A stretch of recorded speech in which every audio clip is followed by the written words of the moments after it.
Kenya to Colombia, from Iraq to Korea, in slums, in schools, in prisons, and in theaters. Every day, people gather at TEDx events around the world to hear the best ideas bubbling up in their communities. Today, you are part of a global conversation about our shared future. So what is this TEDx? TEDx is an initiative of the TED Conference, a nonprofit devoted to ideas worth spreading. We grant free licenses to allow TED-like events to spread globally. This event today is based on the TED Conference format and ideals, but is independently organized by your local community. So please make sure to thank the team of volunteers who worked so hard on today's event. It's their ideas, dedication, and time that made it all possible. It's they who booked all the speakers, and the views you'll hear today are, of course, those of those speakers, not necessarily of TEDs. But we hope their talks spark an exciting conversation among you. This is a day for curiosity and for skepticism, for openness and for critical thinking, for inspiration and for action. The more you enter into it, the more you'll take out. And now, on with the show.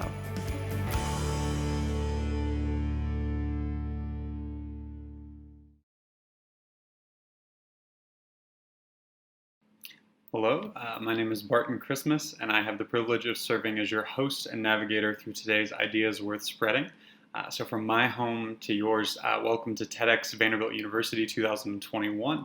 Our speakers have been preparing for today for quite some time, since October, and we're proud of them for putting in time and effort in the midst of a global pandemic to craft their message, and we're excited to see their final products on the virtual stage today. We believe that today's talks will move you to think, to feel, and act long after you leave this space. And while we're unable to meet in person today, we kindly ask that you give our speakers the same respect that you would in a non-virtual setting. Similar to previous TEDxVandy events, there will be a 10-minute intermission after the first 4 talks, and so we ask that you use this time as needed and be prepared to return and listen to our 3 remaining speakers. We also encourage you to engage with us via Twitter throughout the show. You can tweet your reactions to the talks using hashtag TEDxVandy and tag us using the handle @TEDxVandy. We would love to read and respond to your thoughts, to any questions you have, and any feedback you have. And so with all that housekeeping out of the way, I think it's time that we hear some of these ideas worth spreading.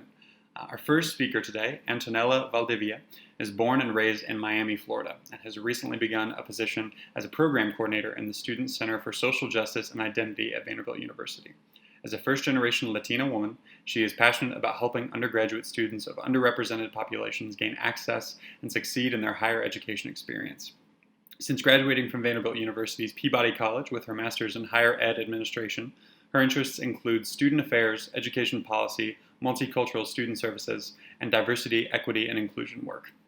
Her talk today, Si se puede apoyar, the importance of college persistence practices in higher education through the lens of Latinx women, centers on the importance of supporting Latinx women at the college level and how this shift will help the way that we view college completion in the world of higher education. Through unique storytelling, relevant research, and focusing on a social justice orientation and an inclusive lens, Antonella's talk will inspire a new perspective on a common issue within colleges and universities. So let's give a warm welcome to our first speaker of the day, Antonella Valdivia. Si se puede apoyar means yes, we can support in Spanish. The idea I want to pose to you today is that prioritizing the importance of supporting Latinx women at the undergraduate level can lead to helping them better understand their identity and helping more of them complete college. This idea can provide a college completion model that can be adopted across colleges and universities throughout the country. But who am I? And why am I talking about this today? Before diving into my idea, I want to share a bit more about my story. I'm born and raised in Miami, Florida, and my family immigrated here from Lima, Peru. I grew up around a predominantly Latinx community, and I had the privilege of always being able to celebrate my identity. I grew up around Peruvian culture. I eat the food, speak the language, listen to the music, dance the dances, and know the history. And the pride instilled in me about my cultural heritage was one that I would take with me throughout my life's journeys. And my family, as you can see, is made up of different generations that all strongly connect to our culture in similar ways. When I started undergrad, I was lucky enough to have my circles filled with people who all had similar pride in their own Latinx cultures. As a student, I was a mentee and a mentor, and I felt seen, represented, and celebrated on campus. I discovered that helping others craft their college experience was something I wanted to dedicate my life to. And so I did. I took a leap and moved to Nashville, Tennessee to pursue a graduate program in higher education.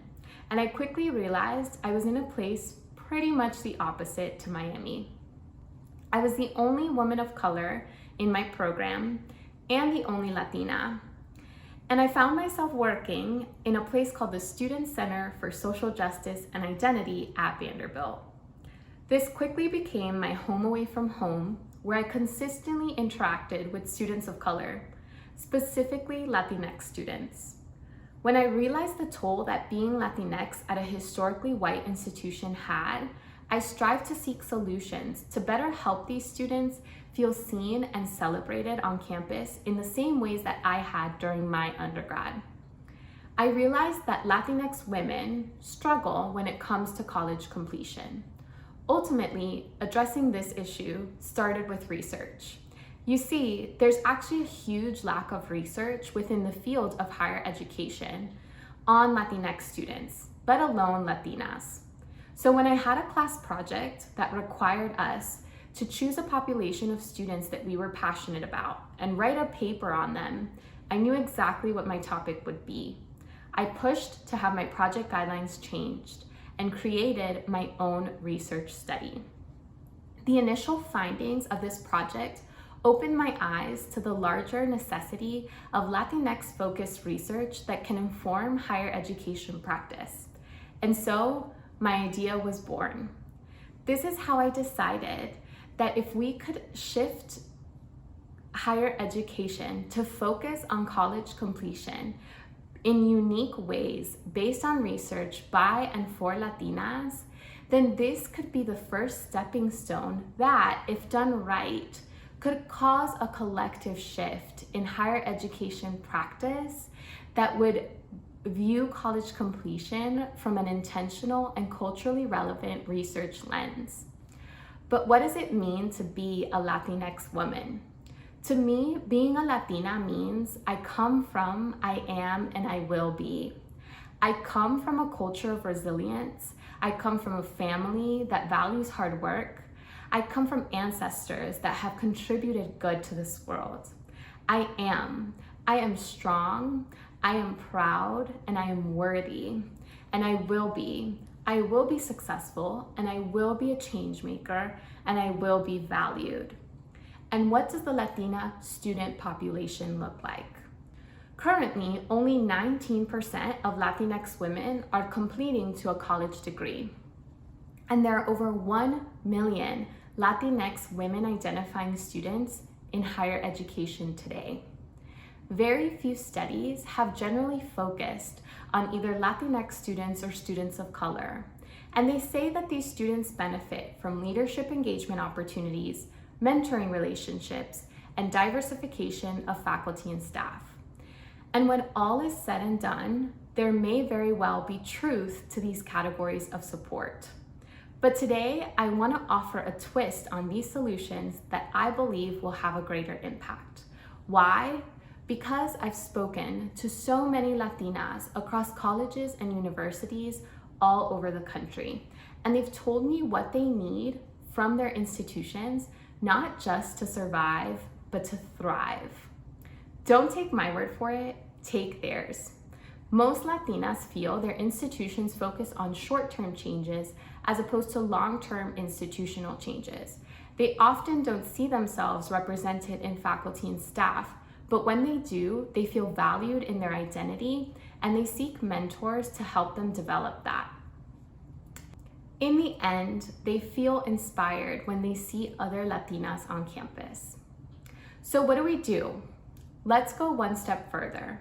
What can we implement on college campuses that are relatively feasible and will have a greater impact than the categories I previously mentioned? Today, I want to offer these 3 methods as a way to shift support for Latinx women on college campuses.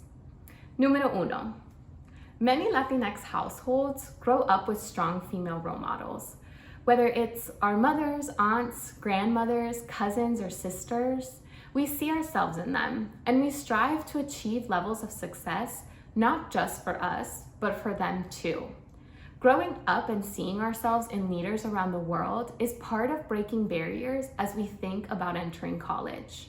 Maybe it's a friend in our neighborhood, a teacher in high school, a congresswoman, a community activist, or even a Supreme Court justice. If we can see ourselves represented in different areas of life, we will feel like we belong. Similarly, when going to college, if we see ourselves in faculty, administration, or staff, we will experience the classroom in a more positive way. And even if we don't see ourselves represented, if we can find others who empathize with our identities, we can thrive. Número 2. Much like the Latinx community, going to college is about finding yourself, who you are, and celebrating that. Being able to seek out and find friends and peers and mentors is part of being able to create a network that will enhance what it means to go to college. Connecting across levels of age, ethnicity, nationality, culture, and more, and uplifting and amplifying Latinx voices is what can ultimately help Latinas, and by extension, marginalized populations, finish college. Número 3. Countless Latinas that I've spoken to have said they experience imposter syndrome daily. These are feelings of not being good enough, not being worthy, or being lucky to be at college, and definitely not being good enough compared to their peers. If institutions can implement leadership opportunities that directly focus on overcoming imposter syndrome, then we can effectively prepare Latinas for completing college and succeeding at the professional level. These aren't recommendations made by a task force or committee. They are made by and for Latinas, spoken from their souls, and they are things that we can do right now, even and especially at Vanderbilt University. Latinx women matter. There are so many more Latinas on college campuses than what we may originally think.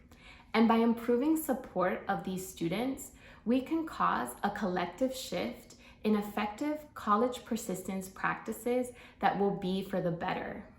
The lasting effects of these shifts can be instrumental in providing support to additional marginalized populations and transform the way we view college completion. It's not just about getting to a degree. It's about preparing students, making them feel worthy, making them feel like they are enough and that they deserve a degree. It's not just talking the talk, it's walking the walk. Preparing and providing support to Latinas at the higher education level can be the first step in creating unique ways of student support across the country. Latinx women are here, we matter, and we are not going anywhere. And so, es hora de apoyar. It's time to support in authentic and intentional ways that will dramatically improve lives and transform our society for the better. Thank you. Thank you so much, Antonella, for providing eye-opening insight to the educational journey of the Latinx community and its members. Everyone watching at home, please don't forget that we do want you to engage through social media during and after the talks. This would be a great time to post about your favorite quote, something that Antonella made you think about, and lingering questions you might have about her topic. Right? And remember, at TEDxVandy or hashtag TEDxVandy. Our next speaker is Jade Gordon. Jake is an undergraduate junior at Vanderbilt, majoring in mechanical engineering and minoring in computer science, aspiring to pursue a career in medical devices. From Westchester, New York, Jake was born with an orphan medical condition known as glycogen storage disease type 1A, affecting about 6,000 people worldwide. Diagnosed at just 7 months old, he has spent his entire life learning to live with this disease and not let it be an obstacle in his path. In his talk, Be Your Own Superhero, Jake will detail his journey of overcoming this adversity by unlocking his inner superhero and sharing some of the key lessons he's learned from his experience. One of my most powerful memories does not take place on a beach with my friends, but instead in a hospital. I was just 7 years old and had another seizure. One of 7 I've had in my lifetime, among dozens of hospitalizations I've had. And I just sat there in the hospital on an IV, waiting for my blood sugar to come up and my metabolic control to stabilize while watching Spider-Man 3. Yeah, that movie. On DVD, on a tiny TV, in an even tinier bed with my dad. Now, you may wonder why this scenario of all things bring me happiness. I mean, who wants to spend their day in a hospital watching an off-to-ride movie? But it's in moments like these, moments when you feel most weak and lost, that you feel the strongest sense of clarity. I felt alone and helpless in the aftermath of a near-death experience brought on by a disease nearly every single hospital I've ever walked into did not know how to treat. And my dad, and a superhero like Spider-Man, brought me that sense of comfort that I was safe, I wasn't alone, and I could be helped. But even more than that, my own fascination with superheroes, as well as the very strong pop culture resurgence they've experienced since the 2000s, reflects the desire to be the best version of yourself, to embrace your identity, to be a hero to others. And years later, it was these desires that brought me to unlock my inner superhero, to embrace my disease and control it and my life, rather than letting it and others control me. In this talk, I hope that you too will learn some key ways in which you can become your own superhero. Now, let's flash back to the year 2000, where our story begins. On June 15th, 2000, me and my twin brother Zach were born. He was born 2 minutes prior to me. Over the 7 months following our birth, my health mysteriously declined while my brother stayed fine. I could not tolerate breast milk nor formula and was constantly in and out of the hospital on an IV fluid just to stay alive. I was clinically obese at this point, and my parents were puzzled and distraught as to what was wrong with me. Come January 2001, and I was diagnosed with glycogen storage disease type 1A, an orphan medical condition affecting only 6,000 people out of more than 7 billion worldwide. Now, to put that into perspective, growing up, I had never lived in the same town as anyone else with this disease. The diagnosis was immediately followed by a surgical incision to allow for the placement of a gastric feeding tube, since I could not tolerate food nor drink. Notably, my brother was unscathed, and this was a dichotomy that took hold of my life for quite some time. Now, I'm sure you're all asking yourselves, well, what the heck is this disease?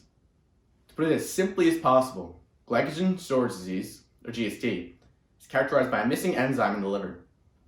This missing enzyme means that I cannot release glycogen from my liver and need a constant stream of glucose in my body to prevent hypoglycemia or low blood sugar, seizures, or even death. My doctor, Dr. David Weinstein, prescribed me on a cornstarch regimen, shaken and drunken with water, as soon as I was old enough to tolerate it in order to maintain my blood sugar. This regimen consists of 6 to 8 doses of cornstarch at set times around the clock. And because I have so much cornstarch, I carry this bag around with me wherever I go. In it, I have an entire day's worth of cornstarch prepared ahead of time, as well as any other medical supplies I need to keep my blood sugar stable and keep me alive. In other words, this bag right here is my lifeline. Now, if I'm even 10 minutes late for my cornstarch, my blood sugar plummets. 30 minutes late could result in a seizure. And if I miss my dose before I go to sleep, that is all but a guaranteed death sentence. On top of this, growing up, I could never get a full night's sleep without having to wake up in the middle of the night. Oftentimes, this consisted of just 3.5 hours of uninterrupted sleep. A follow-up question I often get asked is, well, Jake, I understand that you need to have 6 to 8 doses of cornstarch at set times around the clock. What does that mean? How can you better quantify that? First of all, that's a great question. And second of all, as an adult, I consume nearly a pound of cornstarch every single day just to stay alive. That is 1,200 calories a day stemming exclusively from cornstarch, roughly half the amount of calories I need to maintain my body weight at my size. Now, these calories are more or less empty calories. That is to say that I am no more full than I was before I had the cornstarch. And thus, I would eat just like anyone else would on top of these 1,200 calories. And that's how the hallmark of clinical obesity gets associated with this disease. Add on top of this that physical activity was next to impossible, that my blood sugar absolutely plummeting, and I felt helpless. Throughout my childhood, my family and I were told a multitude of things as people tried to dictate my life. When I was a baby, my parents were told that I would never be able to go to college. Yet here I am. They were also told that I would be in and out of the hospital so frequently that I would never lead life outside of it. Again, here I am. Oftentimes I was viciously bullied for my medical condition, where I was made fun of for being overweight, made feel self-conscious just for taking my medication, that I was some sort of freak in other people's eyes. Because of these comments, I constantly compare myself to others, seeing myself as lesser, inferior, not normal. Having a twin brother who did not have this disease and was not overweight only drove this idea into my head like a drill, because when you're young and you have a twin, all you can do is compare yourselves to each other when you're the same age, have the same genes, the same likeness, the same parents. It's practically impossible not to. And so, with all this being said, superheroes and superhero movies were an escapism for me. Often depicted as mutants or aliens, typically alone or aloof, and not traditionally normal, I looked up to their powers and heroism. To me, Superman and Spider-Man showed me that there's strength in being different, and adversity is a way forward, rather than backward. So finally, when I was 15 years old, I pushed my limits and became my own superhero. Due to recent information at the time, my diet had changed relative to my disease, emphasizing far less carbohydrates. I had an aha, light bulb moment, where I realized that I could not take control of my situation.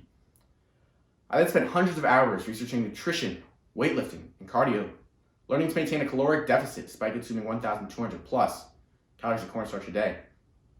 Miraculously, it worked. I lost over 20 pounds over several months. Me and my family were shocked. We never even imagined that it would be possible to get in shape with this disease. Now, that's not to say that I hadn't made concerted efforts before. I had a trainer, Jay, who was helping me stay active for nearly 4 years prior. A year or two into my working with him, he was diagnosed with late onset type 1 diabetes, but we bonded over our blood sugar problems. Nevertheless, the nutritional factor always left me helpless and out of shape. Hence my family's shock when I made it work all on my own. So, naturally, we realized we need to do two things. That is, 1, raise awareness for GSD, and 2, inspire and motivate. I made a video with my trainer. This video served to raise awareness about GSD and diabetes, to show that you can control your disease, conquer any adversity that comes your way. To keep testing my limits, I ran a half marathon at just 17 years old, working closely with my doctor to accomplish this. I was the first person with GSD to do so under the age of 18, and the second overall, proving that the impossible could be done with this disease. I had to check my blood sugar and consume the candy Smarties every single mile, as well as consume cornstarch every couple miles, just to keep going.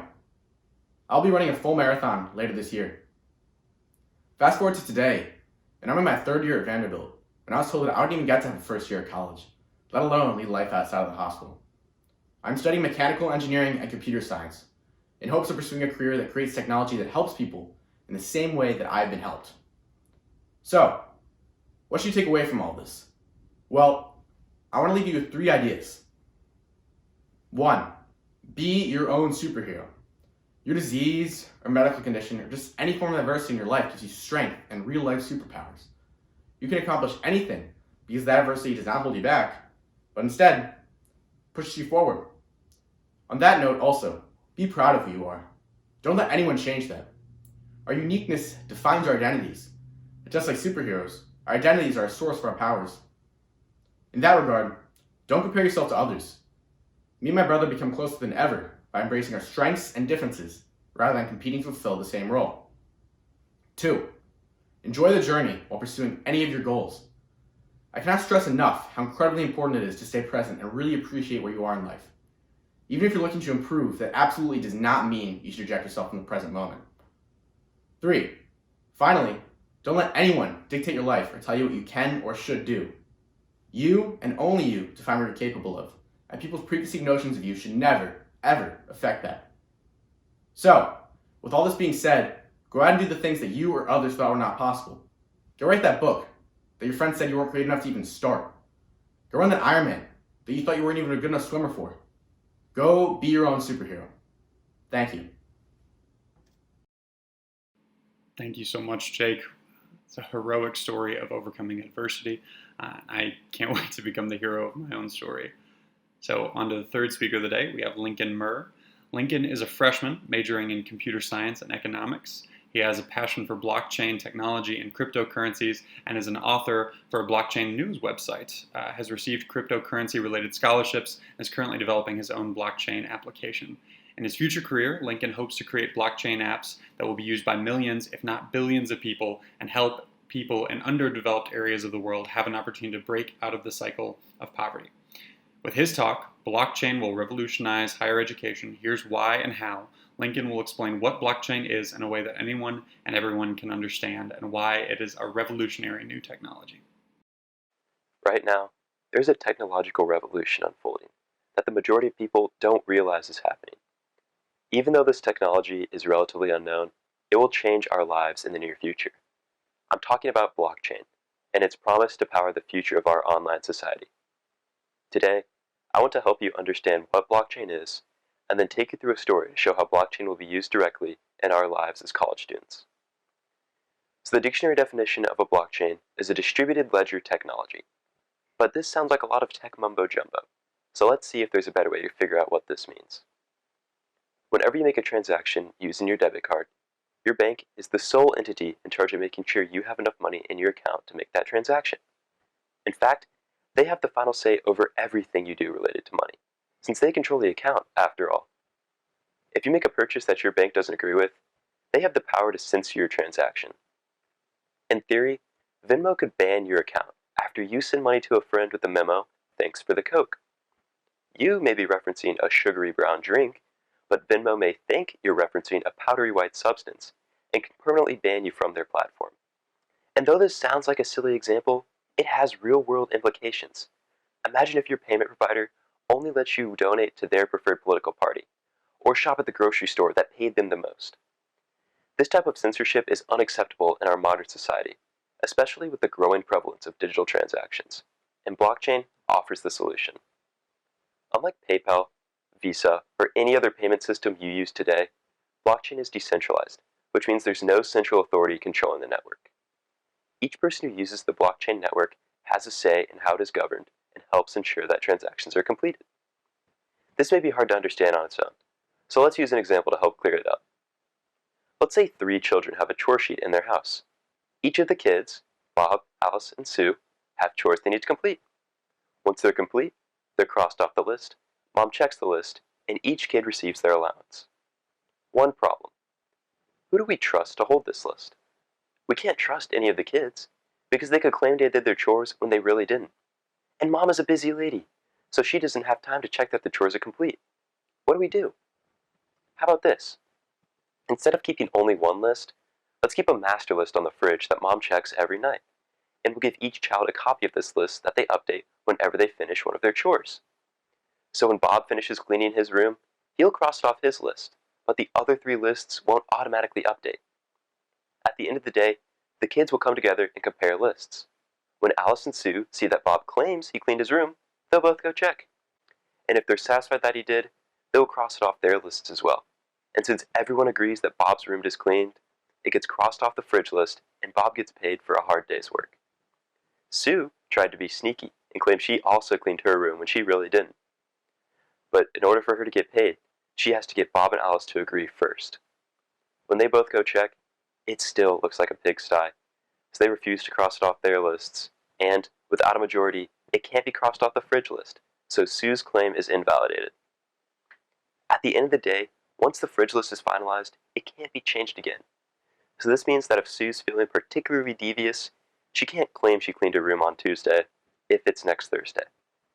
This concept is called immutability, and ensures that data on the blockchain is final and can never be changed. So this is an example of a simple blockchain, where each member of the network, in this case the children, are in charge of verifying the legitimacy of each other's transactions. Up until now, the most prominent use case for blockchain has been in payments. In fact, This can be seen in the cryptocurrency Bitcoin, which was actually the first blockchain. However, there are nearly infinite possibilities. Anything with data or that represents value can be stored on a blockchain. Healthcare information, so that hospitals are able to access patient records without having to go through tons of complicated steps? Sure. What about property titles, which would remove the need for title companies and save both home buyers and sellers time and money? Why not? Now that we know a bit about how blockchain works, let's transition to focusing in on a few examples of how blockchain will be used in higher education. And in what better way than with a story about the student of the future, Cornelius. Now, I know he doesn't look like a college student, but he skipped a couple grades, trust me. So Cornelius is a member of Vanderbilt's class of 2030. He's eager to start the semester, including the one thing that modern students hate the most: buying textbooks. Every college student's best friend is copy and paste. However, it's every college publisher's worst nightmare, as it allows for students to illegally download and share textbooks. In response, publishers have begun moving to a subscription-based model, which is incredibly student-unfriendly. These subscriptions can cost the same price as a regular textbook, but only last a semester as opposed to forever. Blockchain offers a solution to satisfy both parties. Since books represent something of value, they can be stored on the blockchain. So when Cornelius buys his textbooks, he receives a blockchain-based copy. When it's in his account, he can read it, just like any other ebook. However, at the end of the semester, he could resell it to another student and send it to their blockchain account. This makes digital textbooks offer the same ownership and resale value as physical, with all the flexibility of a digital medium. It allows students like Cornelius to truly own their digital property, and let textbook publishers rest assured that their textbooks aren't circulating illegally. So with all of his textbooks on his laptop, Cornelius is ready to start the semester. Except for one thing. He needs to register and get an identity within the Vanderbilt system so he can get into buildings and access online accounts. Right now, we use a system of a physical card and a centralized online platform. Though this seems like an elegant solution, there are plenty of flaws in this design. First, there's one centralized point of failure. If the servers that Vanderbilt uses goes down or experience an outage, Cornelius will be unable to enter buildings using his phone or access his online accounts. Similarly, if a hacker gets into that database, they get every single username and password associated with Vanderbilt, including Cornelius's. Blockchain solves this problem by being distributed, so there's no way for you not to have access to your information. Second, centralized systems can be expensive. How much do you think it costs, on average, to reset a forgotten password? A couple pennies? Maybe $1? Try $70. This means that if a mere 2,000 students forget their password and want to reset it, it costs the university, on average, $140,000. An identity system based on the blockchain could be linked to a user's phone and eliminate the need for these costly password changes. Well, we've made it to the end of the semester. Cornelius has worked hard, and he's ready to start applying for internships. Each place that he's applying to asks him for a copy of his transcript. Typically, this process can take 7 to 10 days by mail and cost upwards of $10 per transcript depending on the university. Blockchain solves this problem in an incredibly simple and intuitive manner. Just like textbooks, transcripts represent something of value, and thus can be stored on the blockchain. If universities issued transcripts on the blockchain, students would be able to quickly and easily send them to prospective employers, without there being any worry of forgery. Just like transcripts, diplomas can also be issued on the blockchain. In fact, this has been trial run at MIT, and is being used at nearly 100 universities around the world, and it offers numerous benefits over the traditional method of going through the registrar and paying a fee. First, the diploma is always valid. Even if the university shuts down and you can no longer order a traditional diploma, you still have your blockchain diploma, and it is provably legitimate due to the immutability of the blockchain. Second, they're tamper-proof. While a typical PDF of a diploma could be doctored, the blockchain version cannot, once again due to its immutability. If it was tampered with, an employer will be able to see this change compared to the original, and know to definitely not hire this prospective employee. Fake diplomas are a billion-dollar industry, and they could be affecting you directly. Your doctor or nurse may have never gone to school, or the architect constructing your home may be winging it. Blockchain solves this problem and both increases efficiency and prevents fraud altogether. To wrap things up, through following Cornelius through his college experience, we've seen how blockchain will revolutionize higher education. The best part about this fictional story is that it will one day be fact for millions of college students, and billions of people around the world will be using blockchain in their everyday lives. It will strengthen our society, solve complex problems, and create a better digital world for all of us. Thank you.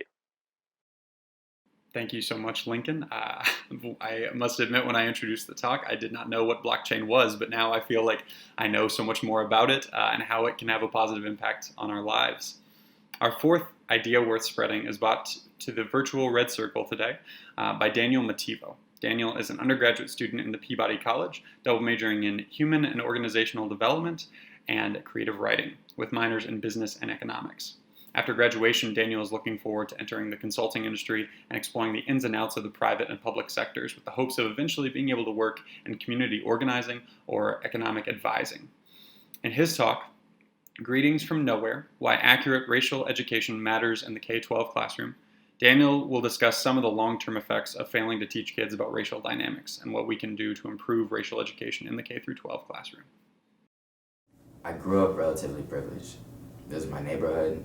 This was the park where I used to run, and this is my high school, the 25th best high school in the state of Georgia, according to niche.com. Not everyone has it great over there, but there are a lot of kids that are just like me, meaning privileged. I loved it there, to be honest. I had a lot of fun my last 2 years of high school. But like any place in America where there is a lot of privilege, of course, you guessed it, racism messed it up. The summer after my junior year of high school, I thought it would be funny to take a picture with a Confederate flag as like a sticking it to the man kind of event. Turns out it wasn't. And after the flurry of internet hate, I was left thinking, how is it that I'm 16, been in school for 12 years, know and feel the pain of racism every day, and yet still don't understand really how it works or what I can do to change it? Today, I want to answer that question. And in the process, I hope to illuminate a few things that we need to change about the way we teach race in public schools and make some suggestions on how we can do just that. In 1975, John E. Williams, Deborah L. Bess, and Donna A. Boswell updated the Preschool Racial Attitude Measure, a test constructed to detect racial bias in preschool-age children. In their landmark research, they found that in-group racial bias could be found in students as young as 3 and 4 years old, and that anti-Black discrimination could be found in a disproportionate amount of students regardless of race. In fact, later research by Frances Abu and Annabeth Doyle, and more recently in research from the University of Toronto and in an updated version of the Preschool Racial Attitude Measure, known as the Racial Attitudes Index, found that in-group racial bias could be found in infants as young as 6 to 9 months old. They also found that in elementary school children, racial bias peaks around the age of 6 before falling to a stable level by around the age of 9. There's a lot going on in a child's mind during this time, and our K-12 education system is designed to complement this development and shape it in a positive direction.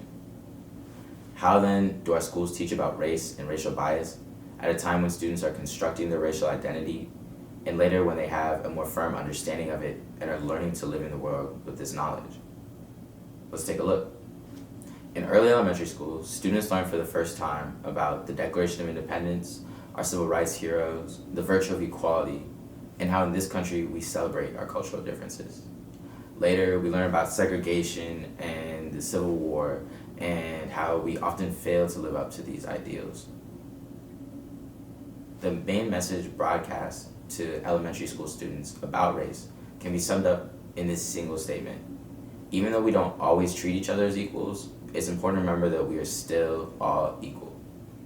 Well, once students understand this, there is a natural next question, which would be, why don't we treat each other as equals?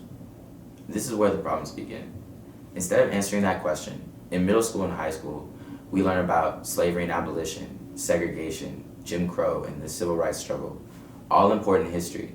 But what we do not learn, or even discuss, is how racism affects us in this country every day, today. We don't talk about the codification of white values into our legal and academic systems, or even explain what white privilege means. We don't talk about the ramifications of the GI Bill, or the Federal Housing Act, or redlining on who could and couldn't build generational wealth in this country. We don't talk about the war on drugs, or COINTELPRO, or our medical system's inability to adequately serve Black areas. And it's not that this question, why don't we treat each other as equals, doesn't have answers. As I just listed a small sample of, there are several specific, identifiable, and tangible levers that continue to perpetuate racism in this country. And it's not that these levers are difficult to comprehend either. For example, let's take a look at how I came to learn about the prison industrial complex. My freshman year of high school, I was listening to Kanye West's 6th studio album, Yeezus. In between claiming to be God several times. On the song New Slaves, Kanye raps, meanwhile the DEA teamed up with the CCA. They trying to lock niggas up, they trying to make new slaves. I didn't know what the CCA was, but it took me all of 5 minutes to go on Rap Genius, find a short article from the American Civil Liberties Union, and have a pretty basic understanding of the prison industrial complex. I wanted to talk to my friends about it, but they didn't know what the CCA was either. So I went to some of the adults in my life, hoping that they would know more. And guess what? They didn't. That's not to say they didn't know something was wrong with the prison system. They knew something was up. They could even tell you that the problem was racialized.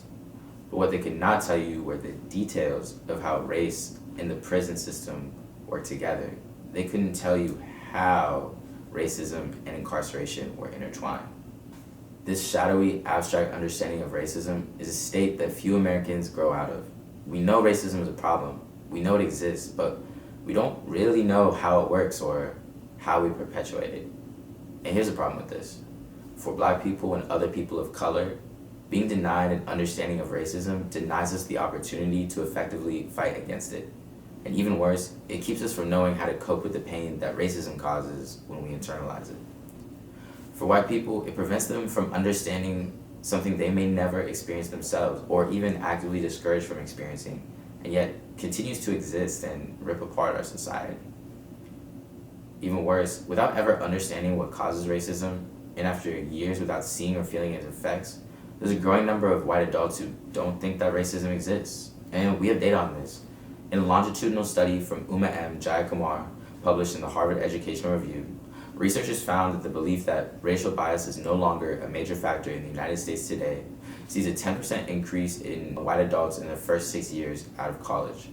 This increase is observed regardless of the amount of diversity experienced to these adults during their time in early childhood or in college. In another study from Tufts University and the Harvard Business School, researchers found a gap in the way that Black and white adults perceive racial discrimination. Among white adults, there is a strong correlation between a decrease in anti-Black discrimination and an increase in anti-white discrimination, as if discrimination is this zero-sum game where a decrease on one end necessitates an increase on the other.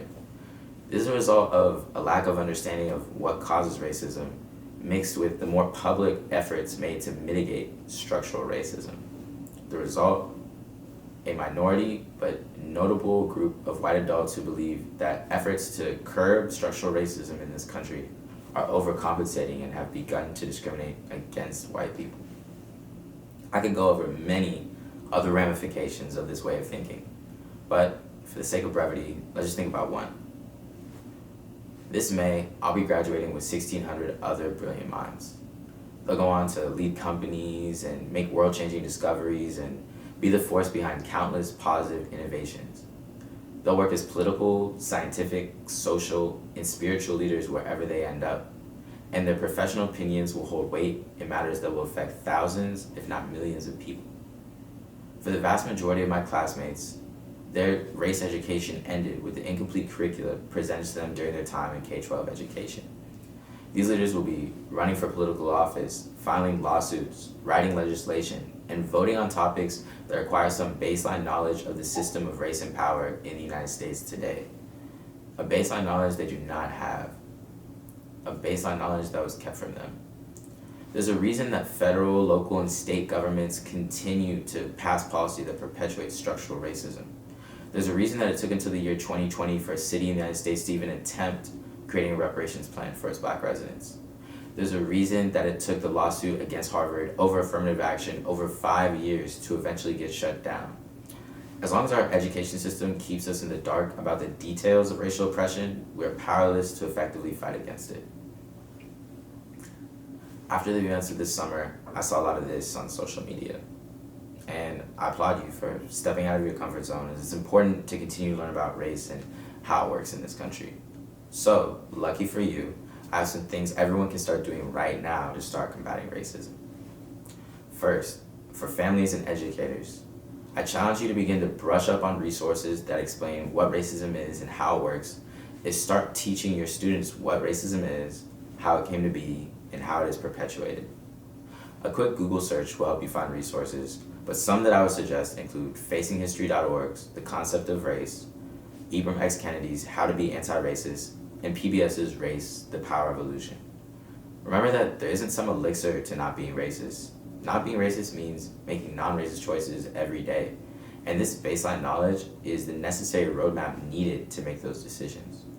The earlier in your students' lives that they have this roadmap, the more natural making the right decision will feel. Second, for my students, 8, 9, 10, 11, 12, 13, 14, don't settle for half-baked answers on racial questions. If something doesn't make sense to you, ask. Do your own research. Be respectful. Be curious. But most of all, don't let anyone disrespect your intellect. They're a lot more perceptive than a lot of adults like to give you credit for, and it's important that you don't let that be stifled. And finally, for my education policymakers, for those in charge of designing curricula, it means anyone from the good people at the College Board to local politicians and school board members to even Mr. Miguel Cardona. My plea to you is to take a serious look at the way race and power are intertwined in this country and begin to integrate that understanding into curricula and testing requirements. Ultimately, any changes we make to the way we teach kids about race in this country are in your hands. And it's important that we do a better job with the next generation than we've done with ourselves. Like any problem, racism won't go away if we just don't look at it. So let's stop using that strategy, and let's teach our kids to do the same. Thank you. Thank you so much, Daniel, for sharing your thought-provoking insights right on the U.S. education system. As an education major myself, it's really cool to hear your perspective.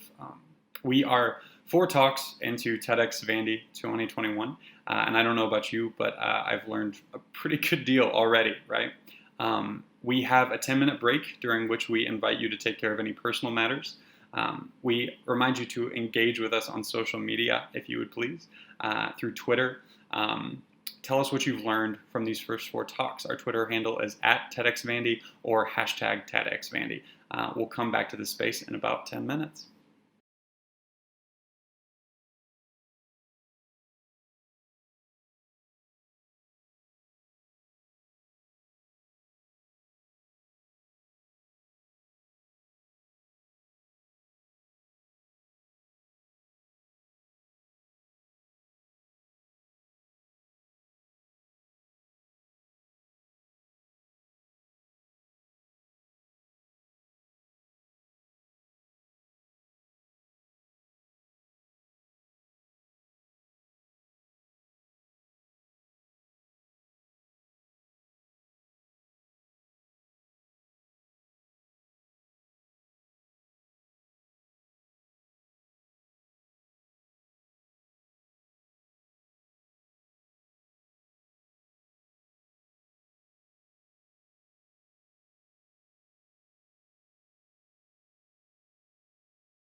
And welcome back. We hope you enjoyed your break. We love scrolling through your thoughts on social media, and we're going to get things rolling again with our next speaker, Kate Kirby. Kate is a PhD candidate at Vanderbilt University, where she studies mitochondrial DNA copy number regulation in worms. Kate is interested in promoting equity, access, and inclusion in higher education. She makes resources for teachers and learners. Kate's focus on equity and inclusion in higher ed is informed by her experiences in graduate school, and that's what permeates her TEDx talk today. In her talk, Grittier Than You, Kate will explain the concept of grit, share personal anecdotes about the toxicity of grit, and highlight the fact that people around us are using grit in invisible ways all the time. The very first thing I'm going to share with you about me is a little bit of the story of my first colonoscopy.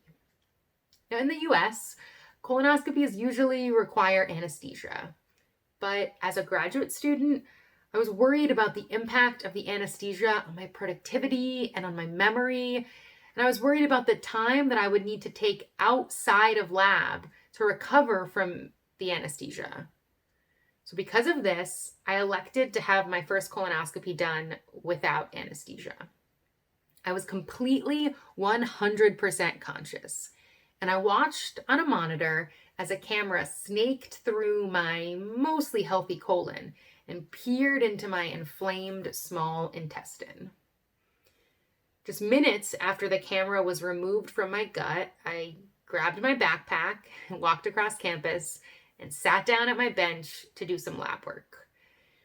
After about an hour of my lab work, I grabbed my backpack and I went to my biochemistry class. To say that I have grit is to state something entirely obvious, or at least I thought.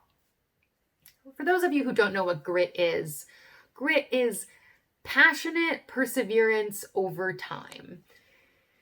What this means is you get back up again after being knocked down over and over again for a prolonged period of time. So it's probably not surprising to you that I would be talking about grit, since I'm a grad student and grad school requires getting up after being knocked down over and over again over a long period of time. In my program, one project can last 5, 6, even 7 years. My project is cool. I study mitochondrial DNA, and I do these things called PCR reactions, where I make copies of small regions of mitochondrial DNA. I use this tiny worm called C. elegans, which I've shown you here, mostly because I think it's really cute. Now, if you're not a biologist, you might not know that experiments actually fail a lot. And those PCR reactions, making copies of mitochondrial DNA that I mentioned, those reactions were failing way more than they were working for me. So after years of these failures, I got in touch with my advisors and my mentors, and I asked them for help on moving the project forward. I shared with them that I was having these experimental failures, and I told them that sometimes when my experiments fail, I don't really want to try again. I don't really want to persevere. I will know I still do the experiments, but when my advisors and mentors heard that I didn't want to persevere, they told me that I need more grit. Now, that's not all that they told me. They also said that I didn't seem very passionate. They wondered aloud if this was the right place for me. And they told me to my face that they wished that I were more successful. So, with all these words bouncing around in my head, I convinced myself that they were right and that I just needed more grit. So I buckled down and I worked harder. I thought maybe I could convince them that I am passionate, that I do belong here, and maybe I could even be successful. So I came into lab more on evenings and weekends. I worked longer hours. I barely slept. And as I worked harder, this pain in my gut that I've had ever since I was a little kid got worse. I realized that most of the foods that I was eating were making the pain worse. And I found that Eating plain chicken and plain mashed potatoes made the pain a little less severe. So for months on end, I ate only plain chicken and plain mashed potatoes. I lost 40 pounds and my gut started to bleed. Now, for those of you who don't know, intestinal bleeding is really bad and you should go to the doctor right away. Luckily, I knew this, so I went to the doctor right away. I told her about my gut pain and my weight loss and my intestinal bleeding. She told me that I need more grit. Now, those aren't exactly the words that she used. What she said to me was, you need more mindfulness. You need to do yoga and meditation. She told me, you're being too sensitive and it's all in my head. One woman doctor explained away my symptoms with the fact that women's bodies are weird. And another doctor accused me of overusing pain medication like ibuprofen, which is weird because I never take ibuprofen. So now with all of these words bouncing around in my head, I convinced myself I just needed to work even harder. So on top of all the lab work that I was doing and barely sleeping and barely eating, I was now squeezing in yoga and meditation. And I was trying to convince myself that I could make my gut hurt less and maybe it would stop bleeding. Now, I'm not going to take you on the whole diagnostic journey because it was long and required a lot of energy and advocacy. And really, the point of this talk is not even about my diagnoses or about calling out individual specific people. But the point of this talk is about how all these people in positions of power told me that I need more grit. And the consequences of them telling me that were really harmful. I know that if I had just continued to listen to my advisors and mentors, I would have only gotten sicker. I want to note that they felt that I needed more grit because they thought that my capacity for grit was really small. And that's because they didn't have a full picture of what was going on with me. When I think about this, I imagine that they thought that I had a small gas canister of grit and that I just needed to work on building my grit allowance. But I argue that I have a whole gas pump full of grit. And there's a whole tank in the ground underneath that pump filled with grit. It's just that I need more grit than a lot of other people. I've told you about some of the challenges that I face when it comes to my experimental failures, some of the challenges that I face when it comes to my health, and even just getting people to believe me about my health. But there are other challenges that I face, and there are other challenges that your students and your patients face too. If your students and patients are from marginalized group, they may be dealing with a lot of other invisible draws on their grit. If they're dealing with racism and sexism and ableism and homophobia and transphobia, they may be using a lot of their grit allowance, just making it to your lab or your classroom or your office. And there are not individual silos of grit for each of those challenges that I just named. There's just one big stockpile of grit for all of those challenges. So when it appears grit is running low, your students may be using a lot of that grit and you just don't know. And this is where the idea of grit can become toxic. Instructing someone to have more grit puts the onus on the marginalized individual to overcome systemic barriers rather than pressuring the system itself to become more equitable. And while you may be applauding me for the grit it has taken me to come here and tell you this story, this is unequivocally not a story in favor of grit. I grieve for the health and happiness I could have had if I were not told to just buckle down and have more grit. Now, I'm sharing these experiences in a way that makes me feel very vulnerable in the hopes that I can change your mind about grit. So to the people listening to this who use up so much grit and are told that they still need more, I hear you and I see you working twice as hard to get half as far. I can't help but wonder what it might feel like to prioritize our bodies over our productivity and to burn down the toxic use of grit and the similar concept of resilience by refusing to conform to those standards. What if we think about our existence as an act of resistance? And to those who are listening who have power, I think without knowing all of the things that your students and patients are going through, you can't possibly know how much grit they have.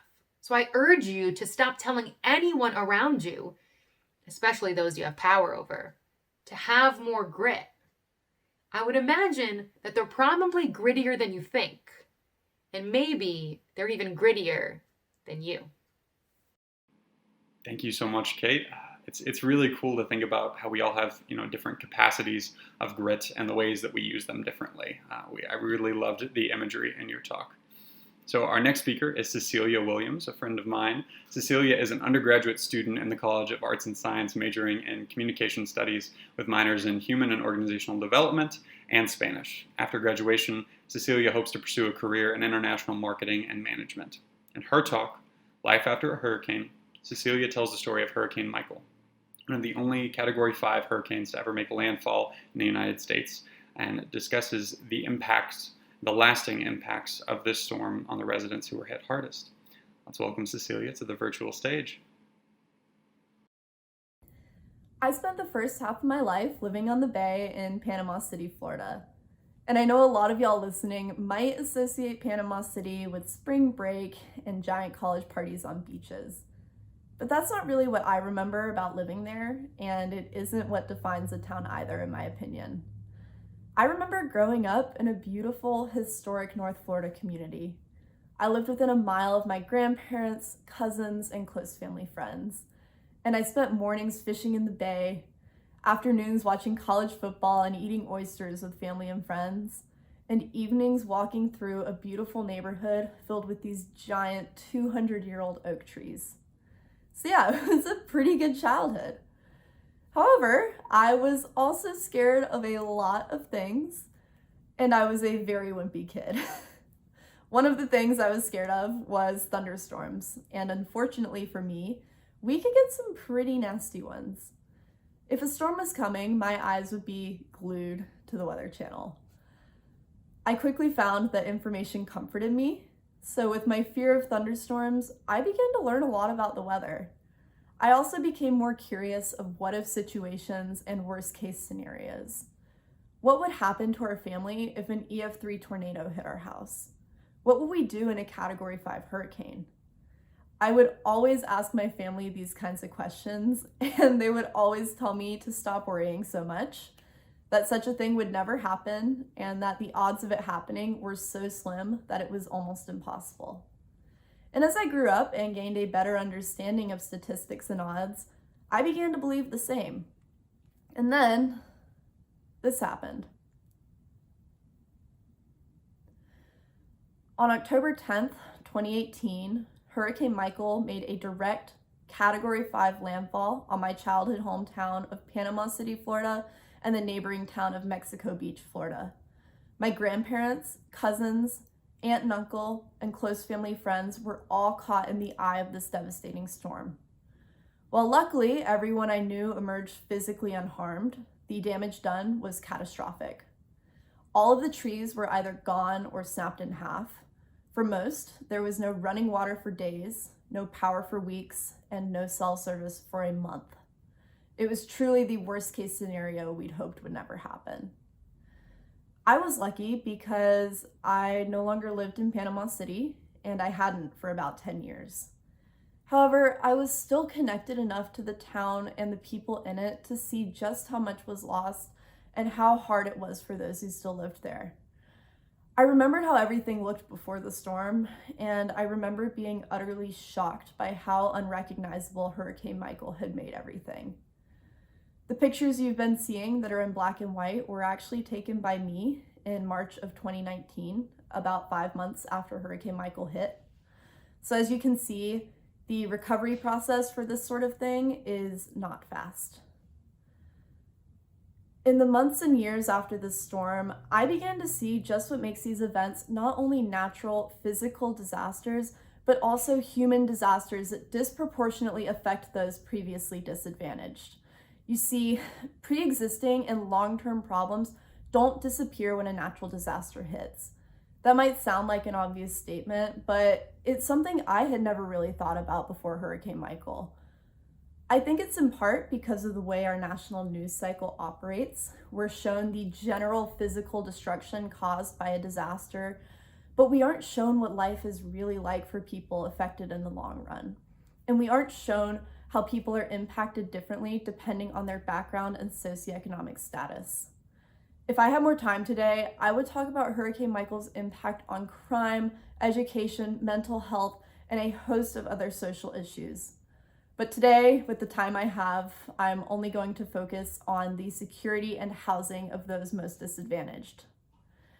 In the wake of a natural disaster, the available supply of resources like food, shelter, and employment dropped dramatically. At the same time, the demand for these same resources increased quite a bit as everyone's trying to regain what they've lost. And when supply is low and demand is high, not everyone's going to get what they need. In fact, some people are going to be left with nothing. I don't think I can think of a single person that we know of whose property was not damaged by the storm. Mark McQueen, the city manager of Panama City, actually reported that over 90% of homes and structures in the county were damaged or destroyed. My grandpa's house had giant trees that had fallen on it and around it. My grandmother-in-law's home was unlivable, as were the homes of many of our family friends. If you lived in Mexico Beach, there was a pretty good chance that the storm surge wiped your home off the map. Local officials estimated that somewhere between 10 and 20,000 people were left homeless by this storm. And when you combine these homeless people with those who need to move out of their homes for repairs, it should be pretty easy to understand why the demand for housing in Panama City would skyrocket. And unfortunately, there was very little housing available, so rent prices also skyrocketed. And if you didn't have the available savings or the insurance to cover the costs, it was almost impossible to find anything affordable. On top of that, FEMA failed to provide sufficient temporary housing to those in need. Out of a list of over 300 options, FEMA only offered one temporary housing option in the Panama City area. Most temporary housing options were miles and hours away. As a result, a lot of people ended up living in tents and campers for months. People who had damaged homes decided to stay in their homes, which is a giant safety risk when you consider what can happen with problems with gas and electricity. A lot of people also lost their jobs, and local news and AP News actually reported that foreclosure rates spiked as people could not only not afford to pay for repairs for their homes, they couldn't afford to even keep their homes. And people who rented homes, most of them were evicted because the people who owned those needed to do repairs. So, as you can see, the allocation of scarce resources is already a problem in most communities, but it is magnified tenfold in the wake of a natural disaster. While some people, well, actually everybody, while everybody loses their sense of stability, those left without access to important resources lose their sense of security as well. How can you even begin to expect someone to recover or feel secure when they don't have a roof over their heads? What I will say is that it takes much longer to return to a new and comfortable normal.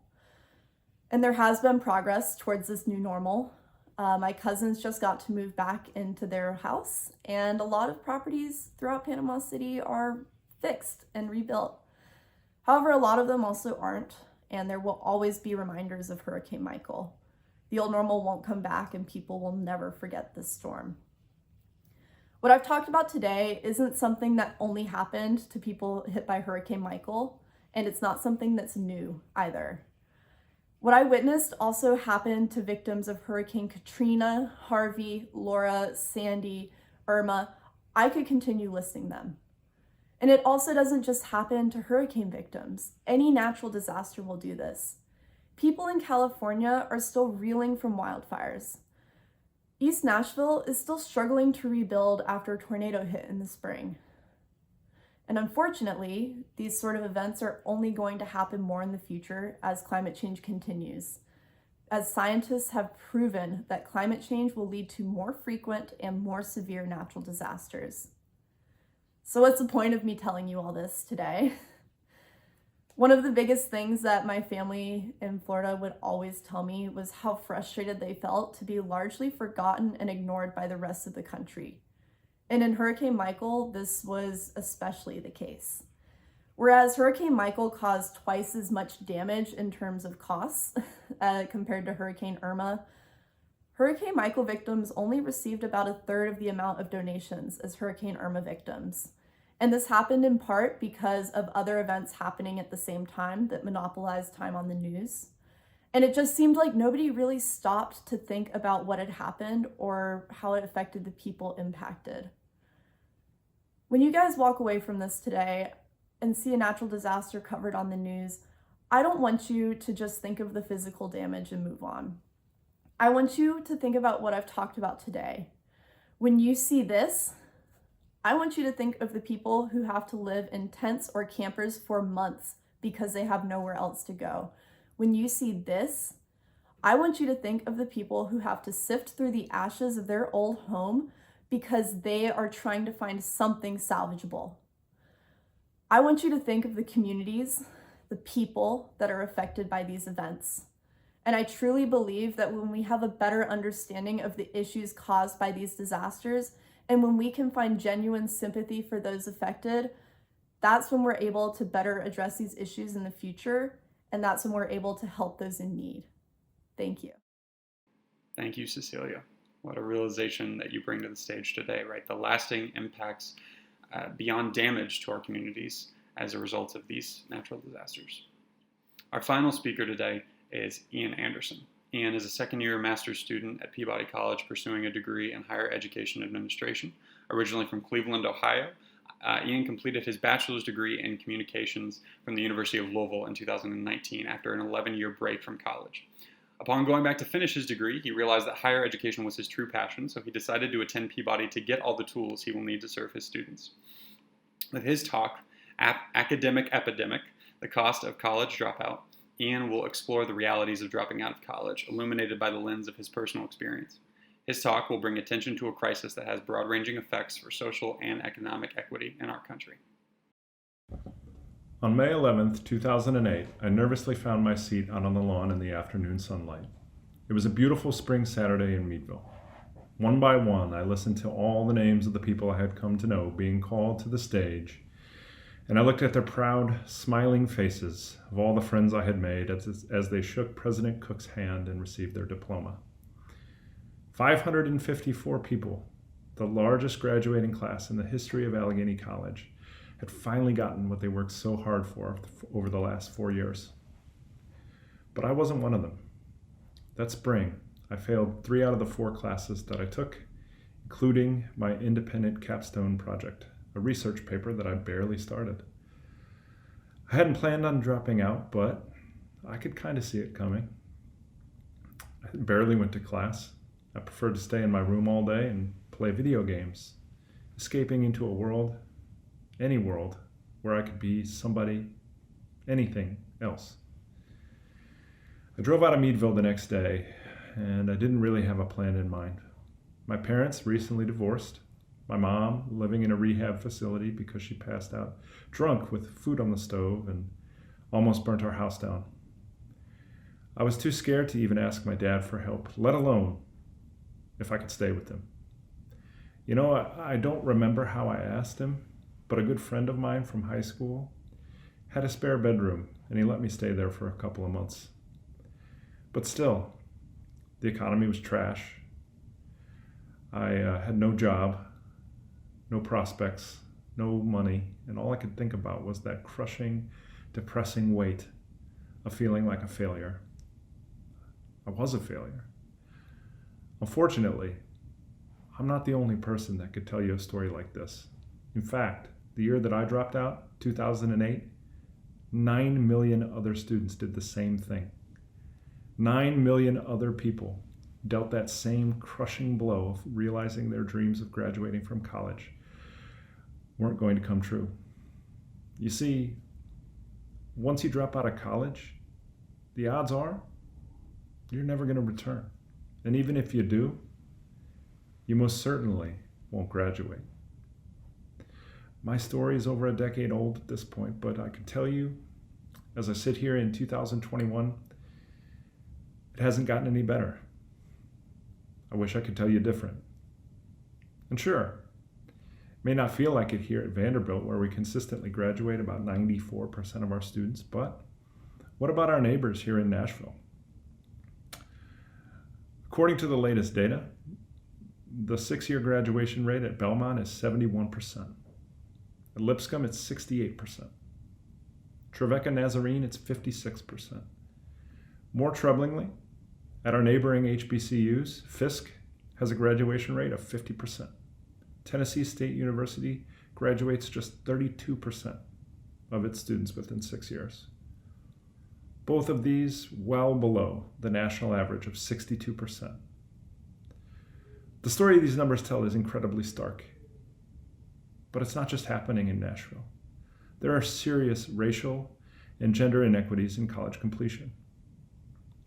The 6-year graduation rate for Latinx college students is 54%. For African Americans, it's 42%, a full 20% lower than the national average. When you consider gender disparities in high demand fields like engineering, white men are 6 times more likely to get a degree than Latinx women, and over 11 times more likely to get a degree than African American women. The college dropout epidemic in our country is real, and we as Americans have not figured out how to reckon with it. You know, I count myself among one of the luckiest college graduates that I know. After more than 10 years away from college, I went back to earn my degree in 2019. Now here I am at Vanderbilt, working on my master's in higher education administration, because I want to put my story to some good use, helping other students succeed in college. While my anecdote might feel pretty good to hear, it's tragically far from common. As I speak to you today, there's almost 30 million people in the United States with some college credits but no degree. The National Center for Education Statistics, the largest source of post-secondary data in the United States, didn't even start tracking graduation rate until 1996. And to date, there's only been one longitudinal study published in 2019 that has analyzed the completion trajectories of students who had some college credits but no degree. They found that just 13% of these students who dropped out re-enrolled within 5 years, and only 3% actually completed their degree. I would argue the single biggest reason for this is that these students are almost always left behind when they disconnect from their institution. Leaving college is never an easy decision, and deciding to come back is even harder. Yet the burden most often falls squarely on the shoulders of the students to motivate themselves to return. At most schools, there's insufficient support and a lack of institutional focus around addressing the challenges for students who don't graduate. A large number of institutions don't even have an office or a single staff member dedicated to supporting the needs of students who want to try again. Even if institutions do support non-traditional students, they often do so with minimal support in the way of funding or staffing from their institution. Frankly, if a college wanted to successfully support the needs of students who want to re-enroll after dropping out, there's almost no research out there to tell them how to do it. There is some hope on the horizon, though. Thanks to the people like Yolanda Watson-Spiva and her team at Complete College America, who are trying to make it easier for former dropouts to complete their college degree. They've come up with several strategies to help those comebackers succeed, such as accelerated coursework, year-round enrollment, flexible scheduling, special scholarships, college credits for demonstrated competencies, and dedicated coaching. There's also work being done to preempt college dropout from happening. In 2012, Georgia State University, one of the most innovative institutions in our country, launched a robust system of predictive analytics to totally reimagine their college advising model. After evaluating millions of student data points, Georgia State developed a system of over 800 different risk factors for dropout, which trigger one-on-one advising interventions. This approach, combined with highly targeted financial interventions like microloans, which students can use to cover gaps in tuition and fees, has raised the university's completion rate by 23% over the last decade and reduced time to degree by half a semester. This has saved students $18 million in the process. According to Timothy Rennick, the Vice President of Enrollment Management and Student Success, Georgia State is currently the only public university in the nation in which Black, Latinx, first gen, and low-income students graduate at or above the rate of the student body overall. That is to say that I dare to hope. Since I decided to return to college, the burden of being a college dropout has started to get less heavy to carry. But knowing that my story is a rare exception still keeps me awake at night. If there's one thing I want you to take from this talk, it's not that I overcame the odds. It's that so many like me never do. We need to stop privileging the experiences of traditional students and start to widen our tent to embrace the journeys of every type of learner. Every student deserves to know that college is a life-affirming experience, even if it takes them 1 or 2 or 3 or 10 tries to walk across that graduation stage. Thank you so much, Ian. What a great note to end our show on. Our incredibly talented Vanderbilt community gave us a diverse background of students, faculty, and staff that bring incredible ideas like yours. And with that, we are at the end of TEDxVanderbilt University 2021. Thank you all so much for dedicating your day to this experience. We hope that you learned a lot from our speakers and that you'll take the time to continue to reflect on the ideas you've heard today. Part of the purpose of TEDx Vandy is to open a space for critical thought and dialogue. The conversation has just begun. Please don't let it end here today. We wanted to open your mind to the diversity of experiences and perspectives that exist as part of our campus community. And we'd like to thank the TEDx Vanderbilt University planning team for all the work that they've done over the past several months. Let's give them a big hand. Thank you so much for being a great audience today. Perhaps we'll see you on stage next year. Enjoy the rest of your day.